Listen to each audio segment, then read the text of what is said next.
हमारे साथ बीजेपी के प्रवक्ता अशोक बड़ैक जी जुड़ चुके हैं। अशोक बड़ैक जी, आपसे सवाल ये है अशोक बड़ैक जी, आलमगीर आलम ने मंत्री पद से इस्तीफा दे दिया है, इसको बीजेपी किस तरह से देख रही है?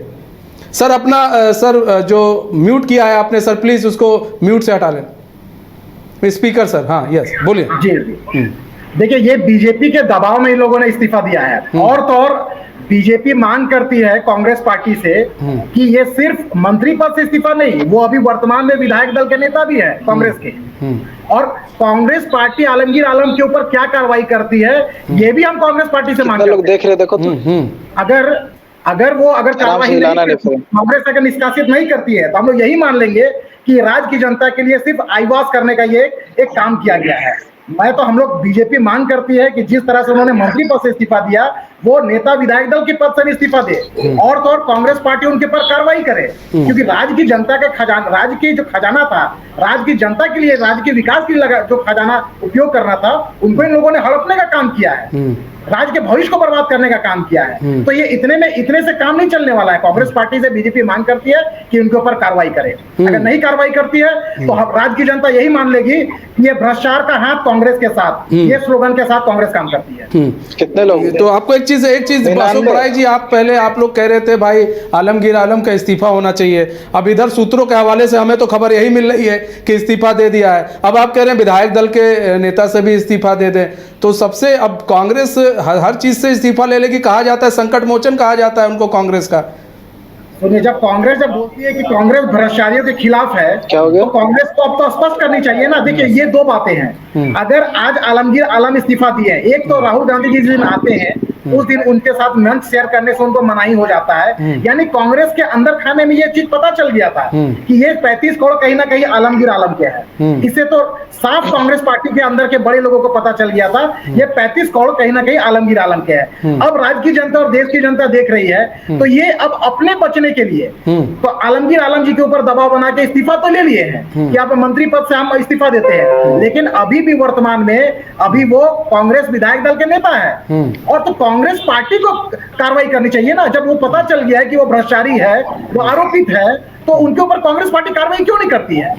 सबसे पहले तो बीजेपी मांग करती है कि कांग्रेस पार्टी उसके ऊपर कार्रवाई करे। अगर नहीं कार्रवाई करती है तो बीजेपी मानेगी, राज्य की जनता यही मानेगी कि कांग्रेस का हाथ भ्रष्टाचारियों के साथ। ठीक है, हम बात करें करिश्मा, देखिए बीजेपी कह रही है कि भाई कि अब विधायक दल से भी उनको इस्तीफा दे देना चाहिए। फिलहाल हमें ये जो खबरें मिल रही हैं सूत्रों के हवाले से मिल रही हैं, तो ऐसे में क्या लग रहा है आपको कि भाई अब बीजेपी की डिमांड एक और आ गई है, डिमांड बढ़ती जा रही है बीजेपी की? तो देखिए, मैंने आपको पहले ही कहा कि कांग्रेस की ओर से अब तक बयान नहीं आया इस्तीफे को लेकर, लेकिन सूत्रों के हवाले से ये जानकारी मिल रही है कि आलमगीर आलम ने इस्तीफा दे दिया है। उनका जो इस्तीफा पत्र है वो राजभवन वो पहुंच चुका है। अब राजभवन की ओर से क्या कुछ कदम उठाए जाएंगे ये तो वक्त बताएगा, लेकिन देखिए बीजेपी की ओर से इससे पहले भी यही कहा जा रहा था कि नैतिकता के आधार पर आलमगीर आलम को इस्तीफा दे देनी चाहिए थी, लेकिन अब देखिए उन्होंने इस्तीफा दे दिया। सूत्रों के हवाले से यही जानकारी फिलहाल प्राप्त हो रही है। तो सवाल ये उठ रहा है कि अगर कांग्रेस के आलाकमान की ओर से दबाव मिले हैं तो विधायक दल के नेता को लेकर भी आलमगीर आलम जो है विधायक दल के नेता है, अब इसको भी लेकर कांग्रेस आने वाले समय में कदम उठा सकती है, कोई फैसले ले सकती है। अगर सूत्रों के हवाले से ये जानकारी हमें प्राप्त हो रही है मनीष कि कांग्रेस के आलाकमान की ओर से जो दबाव मिला था उसके बाद आलमगीर आलम ने इस्तीफा दिया है, तो कांग्रेस की ओर से तमाम चीजों को लेकर पहले आकलन कर लिया गया होगा कि आखिर किस तरीके से आगे कार्य करने हैं। अब 2 से 3 दिनों के अंदर पता चलेगा कि आखिर किस तरीके से कांग्रेस जो है इसको डील कर रही है, आखिर कांग्रेस किस तरीके से अपनी बात को जो है वो सभी के सामने रख रही है। अब तक किसी ने बयान नहीं दिया है, कांग्रेस के जो भी नेता है उन्होंने अब तक बयान नहीं दिया है, तो ऐसे में माना जा रहा है कि थोड़ा और वक्त का इंतजार हमें भी करना होगा कि आखिर कांग्रेस की ओर से क्या कुछ स्टेप जो है वो लिए जाते हैं। हालांकि बीजेपी की ओर से लगातार यही कहा जा रहा था मनीष कि अगर आलमगीर आलम की संलिप्तता इस मामले में है तो आलमगीर आलम को नैतिकता के आधार पर इस्तीफा दे देनी चाहिए। अब खबर जो हमारे सामने आ रही है वो यही है कि उन्होंने इस्तीफा दे दिया है, लेकिन अब सवाल ये उठता है कि कांग्रेस की ओर से क्या कुछ बयान जो है आने वाले समय में सामने आते हैं। जी अशोक बड़ैक जी, देखिए यहाँ पर एक चीज और भी है, ये भी कहा जा रहा है कि आला कमान की तरफ से एक प्रेशर था उनके ऊपर इस्तीफा देने को लेकर, तो ये इसीलिए जो है ये जो सूत्रों के हवाले से खबर आ रही है हमको कि आलमगीर आलम ने इस्तीफा दे दिया है, तो ऐसे में वो इस्तीफा दिया गया है। सबसे पहली बात तो ये समझना पड़ेगा कि अगर आलाकमान ने इस्तीफा लिया या आलमगीर आलम जी ने इस्तीफा दिया है तो कहीं ना कहीं दाल काली नहीं, पूरी की पूरी दाल काली है। यानी इससे तो साफ पता चलता है कि ये 35 करोड़ रुपया कहीं ना कहीं आलमगीर आलम जी के हैं और अब उनका बचना मुश्किल लग रहा है, इसलिए उन्होंने इस्तीफा दिया है। दूसरी बात कि कांग्रेस के दबाव में ही अगर इस्तीफा दिया है या आलमगीर आलम साहब ने स्वयं इस्तीफा दिया है तो इससे बोलेगा तुम जो बीजेपी आरोप लगाती थी कि ये आरोपित है, इनको नैतिकता के आधार पर इस्तीफा देने चाहिए, तो उन्होंने दिया इस्तीफा, चाहे वो दबाव में दिया हो चाहे वो स्वतः अपने खुद से इस्तीफा दिया हो। लेकिन अभी भी वर्तमान में वो विधायक दल के नेता है, विधायक दल के नेता है, तो उस पद से वो इस्तीफा कब देंगे? और तो ये तो आलमगीर साहब ने अपना इस्तीफा दिया, कांग्रेस पार्टी और राहुल गांधी जी कब कार्रवाई करेंगे? खड़गे साहब कब कार्रवाई करेंगे? वो तो लगातार झारखंड प्रवास में है, तीसरे प्रवास में खड़गे साहब कभी चतरा जा रहे, कभी पलामू जा रहे, लेकिन कभी आलमगीर साहब के बारे एक शब्द नहीं बोल रहे हैं। तो इसे यही पता चलता है ना कि आलमगीर साहब के जो कुकर्म है उससे कहीं ना कहीं कांग्रेस पार्टी उसमें मौन सहमति बनाई हुई है। लेकिन अशोक बड़ाई जी, जो सवाल उठते हैं, सवाल तो ये भी उठते हैं ना कि आपके ऊपर बीजेपी माफ कीजिएगा जो कांग्रेस है सवाल उठाती है इंडी गठबंधन की, भाई हम तो वो तो कहेगी कि चलिए हमने तो कुछ तो किया, हमने इस्तीफा ले लिया, लेकिन आप लोग भ्रष्टाचारियों का पहले तो बोलते हैं ये इतने करोड़ के भ्रष्टाचारी हैं, इतने करोड़ के भ्रष्टाचारी हैं, फिर उनको अपने यहाँ पार्टी में शामिल कर लेते हैं, फिर वो भ्रष्टाचारी ही नहीं रह जाते हैं। फिर कांग्रेस इस तरह के सवाल उठाती है, इंडी गठबंधन इस तरह के सवाल उठाती है बीजेपी पर। गठबंधन वो क्या है ना, ये संविधान से ऊपर अपने आप को समझते हैं, देश के न्यायपालिका से ऊपर अपने आप को समझते हैं। इस देश में न्यायपालिका है कि नहीं है? न्यायपालिका उस पर आस्था रखनी चाहिए, विश्वास रखनी चाहिए। अब ये लोग जो मामला न्यायपालिका में लंबित है, अब उसको ये जज बनकर, सुप्रीम जज बनकर ये डिसीजन देते हैं कि ये आरोपित है।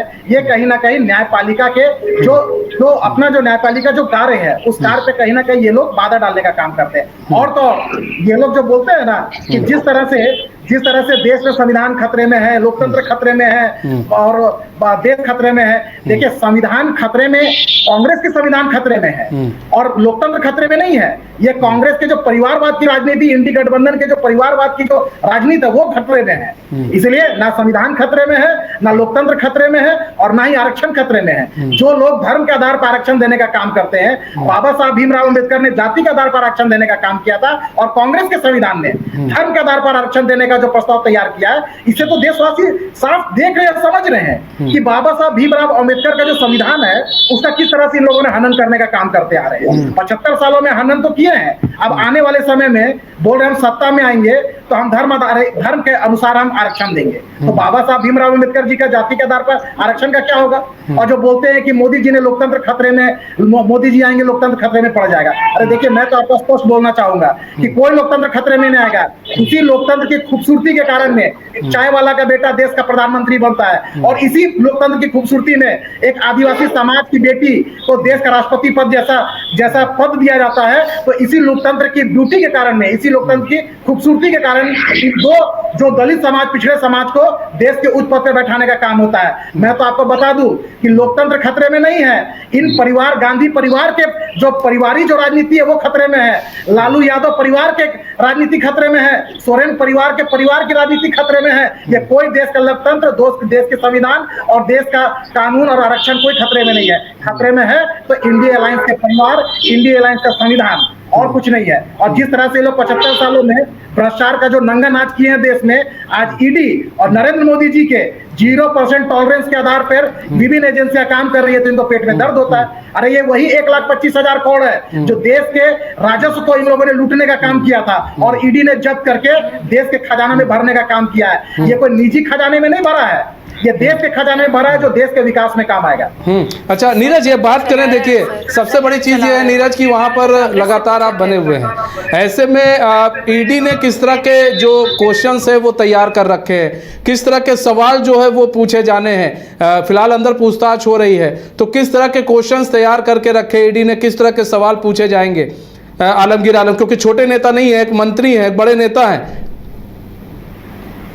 बिल्कुल सवालों का जो एक लिस्ट है वो बिल्कुल तैयार है। इससे पहले जो पूछताछ हुई थी तो उन लिस्ट में से कुछ सवाल ही पूछे गए थे, बहुत सारे सवालों का जवाब नहीं मिला था या फिर बहुत सारे सवाल पूछे नहीं गए थे। लेकिन क्योंकि अब ईडी को रिमांड मिल गया है तो इस दौरान बहुत सारे सवाल जो है उससे पूछे जाएंगे, क्योंकि ये प्रकरण जब शुरुआत हुआ था 2023 में वीरेंद्र राम के यहाँ जब छापेमारी की गई थी, उसके बाद से ये पूरे प्रकरण जो है वो शुरू हुआ था और उसी से जो है ये पूरा मामला जो था वो उजागर हुआ था कि कैसे टेंडर का खेल झारखंड में चलता था और टेंडर के बदले कमीशन लिया जाता था और वो कमीशन किसके किसके तक पहुंचाया जाता था।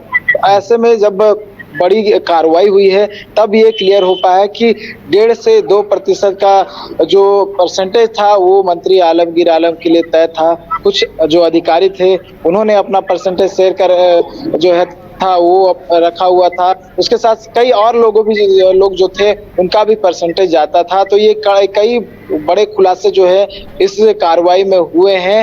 हालांकि सवाल तो बहुत है ईडी के पास, लेकिन अगर पिछले जो 2023 का वर्ष में हम चले जाए एक मिनट आपको नीरज रोकना चाहेंगे हम। राकेश सिन्हा जुड़ चुके हैं, कांग्रेस के वरिष्ठ लीडर है। राकेश सिन्हा जी, स्वागत है आपका न्यूज बाइस्कोप में। राकेश सिन्हा जी, जो खबर आ रही है निकलकर सूत्रों के हवाले से कि भाई आलमगीर आलम ने इस्तीफा दे दिया है, किस तरह से देख रहे हैं? कहा जा रहा था संकट मोचन है भाई वो कांग्रेस के, और इस तरह से इस्तीफा आप लोग के लिए कितना बड़ा झटका है सूत्रों के हवाले से जो खबर आ रही है? नहीं, कोई झटका नहीं है। अभी हमारे पास ऐसी कोई आधिकारिक सूचना हमारे पास नहीं आई है कि उनका इस्तीफा हुआ है। तो स्वाभाविक तौर पे जब कोई आधिकारिक सूचना नहीं है तो इस विषय पे, अभी इस्तीफे के विषय पर मैं कुछ कह नहीं सकता जी। लेकिन मैं इतना जरूर कहूंगा कि जिस प्रकार एक बिना सबूत, बिना आधार के इंडिया अलायंस के या कांग्रेस के नेताओं के ऊपर ईडी की कार्रवाई चल रही है, तो ये राज्य की जनता इस बात को देख रही है। और हमें लगता है कि जो लोग मेहुल चौकसी, नीरव मोदी, विजय माल्या, जो निम्न वर्गीय, मध्यम वर्गीय परिवार के लोगों के बच्चों की पढ़ाई का पैसा, बेटियों के शादी का पैसा जो बैंक में रहता है, उस पैसे को लेके भागने वाले लोगों तक प्रधानमंत्री की पकड़ नहीं है, ईडी की कोई पकड़ नहीं है। तो स्वाभाविक तौर पे जहां इस्तीफे की बात आलमगीर साहब की हो रही है, वहां इस्तीफे की बात प्रधानमंत्री की होनी चाहिए। लेकिन राकेश सिन्हा जी, बड़ी जी जुड़े हुए हमारे साथ, बीजेपी के प्रवक्ता, उनका ये कहना है कि अगर भाई इधर अगर इस्तीफा दे रहे हैं तो फिर उनको जो है विधायक दल के नेता से भी इस्तीफा दे देना चाहिए। अगर नहीं देते हैं तो यानी कि पूरी कांग्रेस पार्टी भ्रष्टाचार में लिप्त है। जी, आवाज को फिर से एक बार प्रश्न को दोहराया जाए। जी, हमारे साथ बीजेपी के प्रवक्ता अशोक बड़ई भी जुड़े हुए हैं। उनका कहना है सर कि अगर आलमगीर आलम अगर इस्तीफा दे रहे हैं तो उनको विधायक दल से भी इस्तीफा दे देना चाहिए। अगर नहीं दे रहे हैं तो यानी कि जो कांग्रेस भ्रष्टाचार में लिप्त है। भ्रष्टाचार में कौन लिप्त है? भ्रष्टाचार में लिप्त है देश के प्रधानमंत्री, जो देश के तमाम भ्रष्टाचारियों को अपने गिरबान में समेट के रखे हुए हैं, जो एक बलात्कारी को मंच पे खड़ा करके ये कहता हो देश का प्रधानमंत्री कि आप इसे वोट करो, इससे हमें मजबूती मिलेगी। हेलो जी सर, बोले जी। हेलो जी सर, बोले, आप बोले, आपकी आवाज आ रही है। हेलो जी सर, राकेश सिन्हा जी आप बोले, आपकी आवाज आ रही है। राकेश सिन्हा जी आपकी आवाज आ रही है सर। हूँ जी कि देश के प्रधानमंत्री तमाम भ्रष्टाचारियों को अपने गिरेबान में समेट के बैठे हुए हैं। जब देश के प्रधानमंत्री बलात्कारियों को यह कहते हो कि आप इन्हें वोट करो, ये जीतेंगे तो इससे हमें मजबूती मिलेगी, तो ये समझा जा सकता है कि भ्रष्टाचार के दलदल में कौन पार्टी फंसा हुआ है। ठीक है सर, बहुत बहुत धन्यवाद आपका हमारे साथ जुड़ने के लिए और अपना बहुमूल्य समय देने के लिए। अशोक बड़ई जी, बहुत बहुत धन्यवाद हमारे साथ जुड़ने के लिए, अपना बहुमूल्य समय देने के लिए। आप दोनों का भी, नीरज और करिश्मा, हमारे साथ जुड़ने के लिए और तमाम जानकारी साझा करने के लिए बहुत बहुत धन्यवाद। तो आपको बता दें कि जो एक सूत्रों के हवाले से खबर आ रही थी कि आलमगीर आलम जिन्होंने मंत्री पद से अब इस्तीफा दे दिया, देखना ये होगा कि आगे कांग्रेस किस तरह की कार्रवाई करती है और इसमें कितनी सच्चाई है, वो तो आने वाला वक्त बताएगा। फिलहाल हमारे इस खास पेशकश में बस इतना है। मुझे दीजिए इजाजत, तो खबरों के साथ बने रहने के लिए